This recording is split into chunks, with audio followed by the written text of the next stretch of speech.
Alam naman nga ninyo mga idol, plano nga ng Dallas Mavericks mag-rebuild ng kanilang lineup para lamang sa kanilang bagong franchise player na si Cooper Flagg. Ito ang mismong dahilan bakit itrenade nga nila mga veteranong player last season.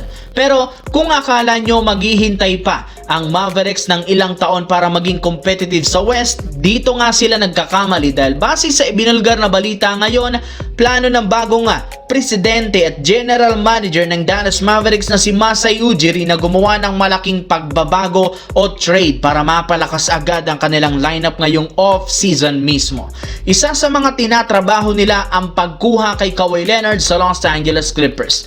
Base sa ibinulgar na balita ngayon, kasalukuyan na nga pong nag-uusap ang Mavericks at Clippers kung saan inoffer na nga nila dito sina Klay Thompson, PJ Washington at ilang mga draft compensation bilang kapalit ni Kawhi Leonard. Expected na magpapatuloy pa ang negosasyon ng dalawang team na ito hanggang sa magkasundo at makuha nila si Kawhi Leonard.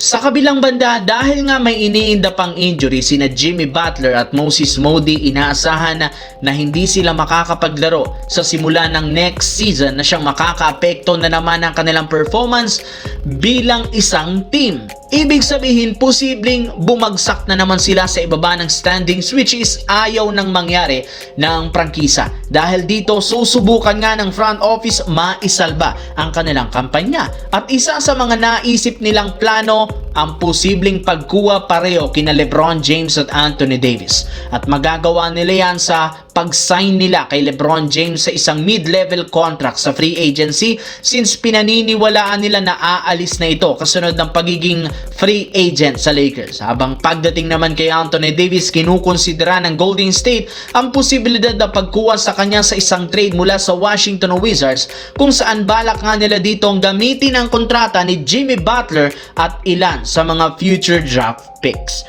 Napakatalino nga ng gagawing plano ngayon ng Golden State Warriors. Sa kabilang banda, kung inyo nga matatandaan, though nakapasok ang Phoenix Suns sa playoffs last season bilang 8th seed, nawalis rin naman agad sila ng OKC Thunder ng walang kahirap-hirap sa first round.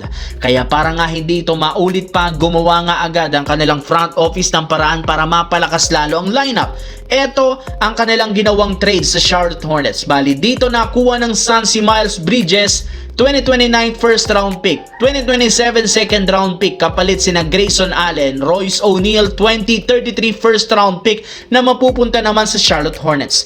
Dahil sa ginawang move na ito ng Phoenix Suns, magkakaroon sila ng bagong starting lineup na bubuuhin nina Devin Booker, Jalen Green, Dillon Brooks, Miles Bridges at Mark Williams na pinapirama nga nila ng malaking kontrata. Kumpara last season, mas solid ang lineup nila. Kaya naniniwala ang kanilang koponan na mas magiging competitive nga sila sa regular season at papasok sa playoffs ng Western Conference.